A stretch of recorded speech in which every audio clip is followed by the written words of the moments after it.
Bonjour, c'est Grand Air. Vous reconnaissez la fontaine? C'est ici qu'on s'est arrêté il y a 15 jours. Alors on est donc au Châtel. On va descendre sur la colline de Chiètre et de là on pourra rejoindre B. Ça va nous prendre maximum 50 minutes. Allez, on y va.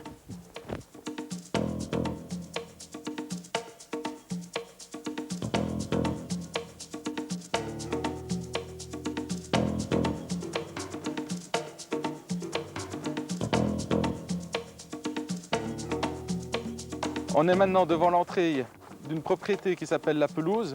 C'est un institut de jeunes filles qui est dirigé par des sœurs. Alors cet endroit est évidemment privé, il n'est pas visitable par le public, mais il a une histoire passionnante. Mais aujourd'hui, on a obtenu l'autorisation exceptionnelle de visiter ce domaine. Alors si vous voulez bien me suivre.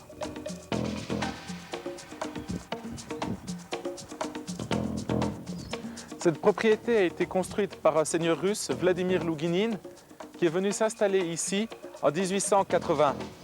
C'est lui qui a baptisé ce domaine La Pelouse en raison de ses nombreux parcs et des différentes variétés d'arbres qu'il contient. Cet aristocrate russe a fait beaucoup pour la région. D'abord d'une part parce qu'il a invité à B tout ce que le monde comptait de fins esprits et d'autre part parce qu'il a eu à son service de nombreux habitants de la colline de Chiètre comme des cuisiniers, des jardiniers, des livreurs, etc. On dit d'ailleurs que c'est lui qui a introduit à B au début de ce siècle la première voiture. Malheureusement, en 1911, Louguinin décède. En 1917, éclate la révolution russe. La famille, complètement dépossédée de ses biens, s'exile à Paris. Sa femme, d'ailleurs, y décède en 1938.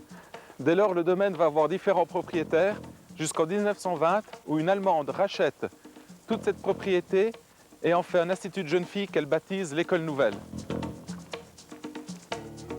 C'est ici, dans cette École Nouvelle, que vint étudier en 1936, 37 et 40 une jeune indienne nommée Indira Nehru, qui allait devenir en 1966 Indira Gandhi, Premier ministre de l'Inde. Elle est revenue le 1er mai 1981, ici à La Pelouse, pour planter ce cèdre de l'Himalaya. Cruelle anecdote de l'histoire, elle était accompagnée par un garde du corps, celui-là même qui, 3 ans plus tard, en octobre 84, l'assassinera. Voilà, nous sommes de retour à B. Juste avant de terminer, j'aimerais adresser mes plus chaleureux remerciements à M. Aimé de Sarzan qui nous a aidés à réaliser cette rubrique. C'est tout pour aujourd'hui, bon week-end et à très bientôt.